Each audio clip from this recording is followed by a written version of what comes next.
Па слушнавте дека зашто всушност беше поднесено ова барање од подносителот преку нејзиниот полномошник. За неколку основи е всушност тоа барање. Сите тие основи се неосновани. Се она што е наведено во нивното писмено барање е тотално невистина.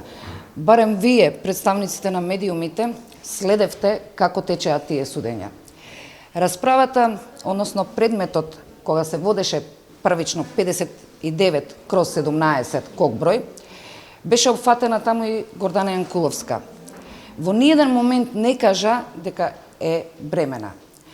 Оној момент кога кажа дека е бремена и се потврди нејзината бременост, во нејзин интерес судот ја раздвои постапката.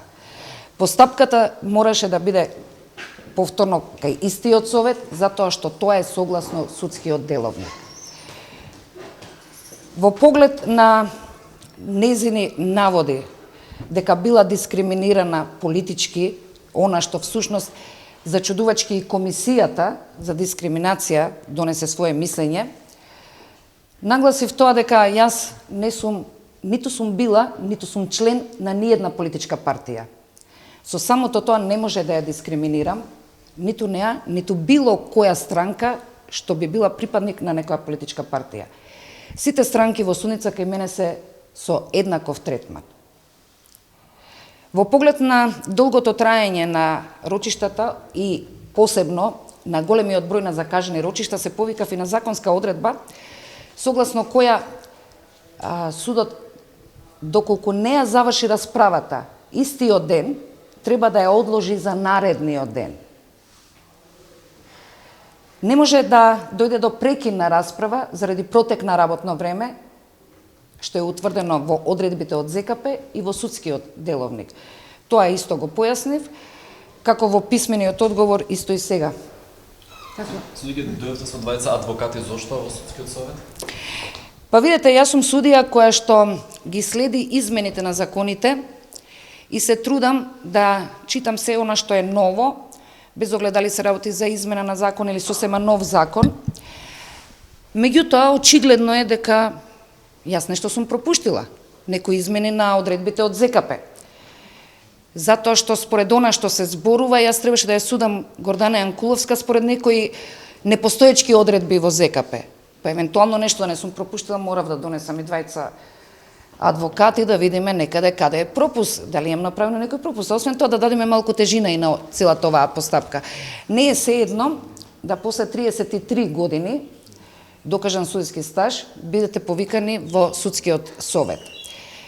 Морам да признам дека не се чувствував баш пријатно и убедена сум дека во ниедна демократска земја за вакви наводи во вакво писмено барање за разрешување на судија не бил повикан судијата да биде сослушуван со сати и да се чувствува како на обвинителна клупа.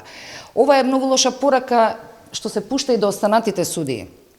Значи, судиите кои што треба да работат, кои што би работеле, се извинувам, кои што би работеле како мене, после протек на работно време, секој ден да биде во судница, значи пораката е, внимавајте, не судете како кацарска, можете да бидете повикани во судскиот совет и да се браните на некој начин.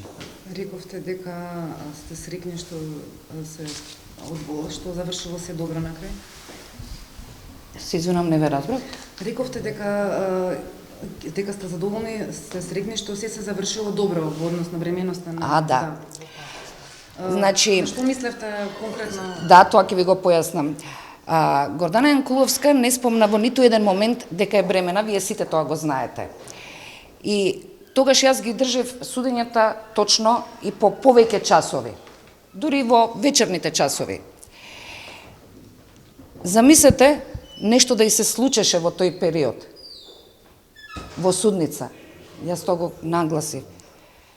Не би сносила никаква одговорност за тоа. Не сум прекршила никаков закон. Но, како човек, како жена, како мајка, целиот мој живот ќе имав грижа на совест зашто тоа се случило во судница додека јас ја водам постапката. Тоа сакав да го кажам. Но среќна сум што И искрено го кажувам, среќна сум што немаше никакви последици.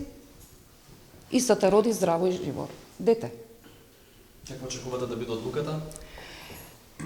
Воопшто не се замарам со тоа каква ќе биде одлуката. Јас тоа го кажав и пред членовите на комисијата. Од 30 септември 1986 година, кога станав судија, јас сум растеретена од страв дека ќе бидам разрешена. Должна сум, и таква заклетва сум дала, да ги почитувам Уставот, законот и меѓународно ратификуваните договори. Тоа е моја обврска. И јас се придржувам на тоа, се додека честно ја вршам својата работа, не се плашам од разрешување. А конечно, и кога би била таква одлуката, тоа е одлука на судскиот совет и ништо страшно.